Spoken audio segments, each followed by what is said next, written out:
Claire, black leggings, grey top. She's got a tattoo on the back of her neck of a flower. Just over 5'2", blonde, black jeans, a grey hoodie and white trainers. Tall, blonde ponytail, blue t-shirt and black leggings. Katie, blonde, Levi's, white t-shirt. She's wearing a leather jacket and DMs. Gary Burns, 17. He's wearing dark blue jeans and a blue hoodie with matching blue glasses. Name's Louise. She's got long red hair, black crop top on, blue jeans, maybe white jeans, I can't really remember. Sarah Hicks, 5'7" or 8, short brown hair. She was wearing a Liverpool shirt with the number 11 on the back. Jamie, blonde hair, about 5'7".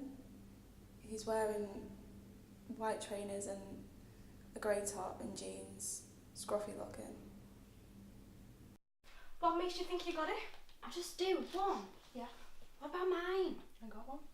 What sort of questions did they ask? All sorts. I thought you were going to get me one. I lied.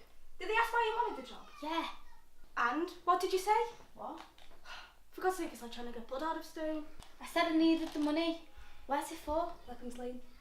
You needed the money? Yeah. You should have said you've always wanted to work there. It's only a bloody factory. It's what they want to hear. Oh, I've always wanted to pull a lever for the rest of my life. Do 10 years get twisted up. Steve McMahon, man of the match. It's true. Just went around kicking people. A few late tackles, that's all. So late they missed the action replay. He was brilliant.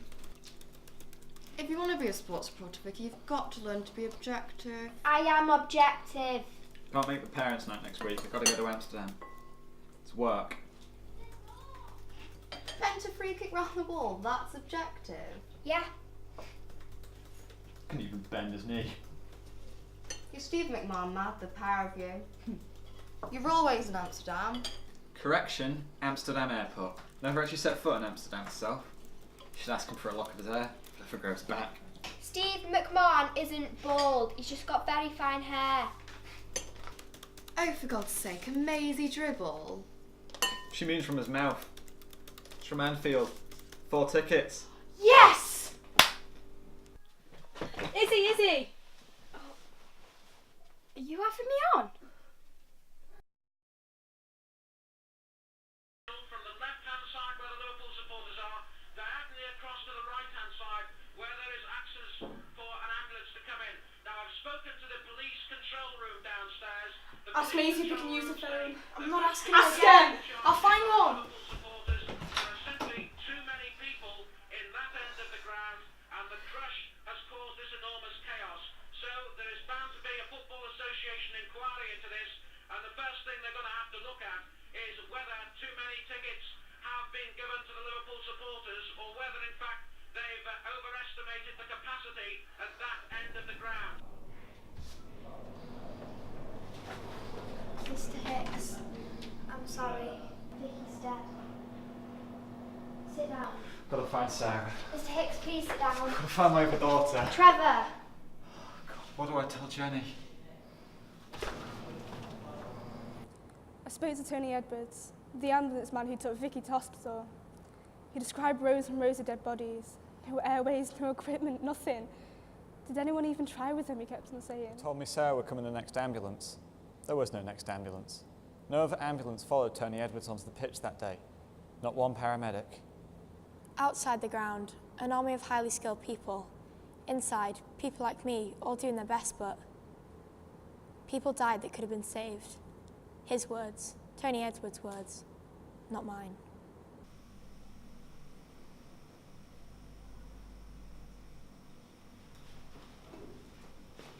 Don't.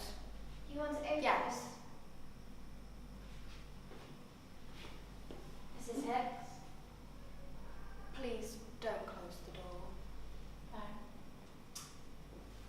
No. You're Mrs. Hicks? Yes. Mother of Victoria Hicks, aged 50. Yes. You're going to tell me she's dead? My little Vicky.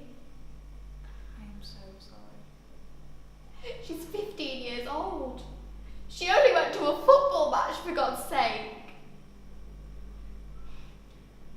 And you?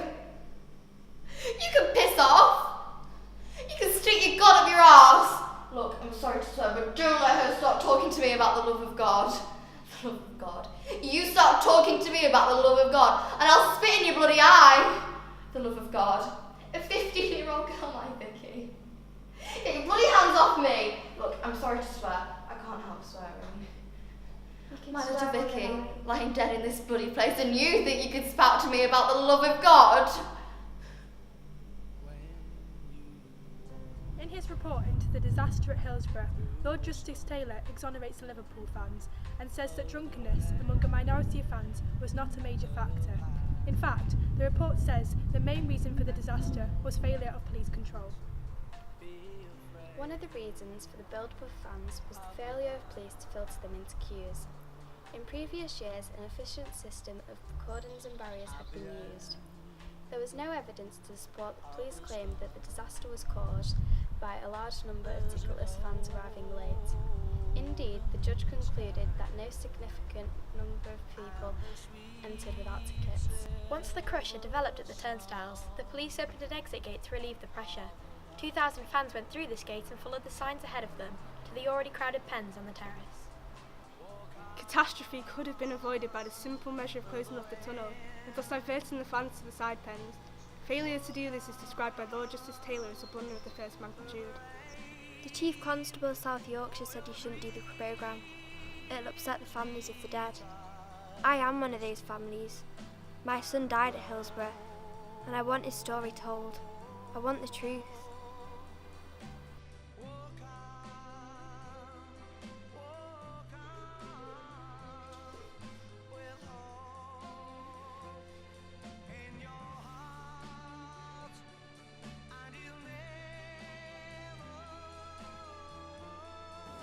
That camera recorded the state of the pens just before the police allowed another 2,000 people into them. Recorded exactly what the police could see, but it was wiped from the tape. Never mind, they said. That camera was faulty anyway. So I spoke to Roger Holdsworth. He installed all that equipment. He said there was nothing wrong with that camera. He'd checked it that day. He told me it was in the Sheffield Wednesday control room. He could see exactly what the police could see. He knew the pens were chocker. And he'll never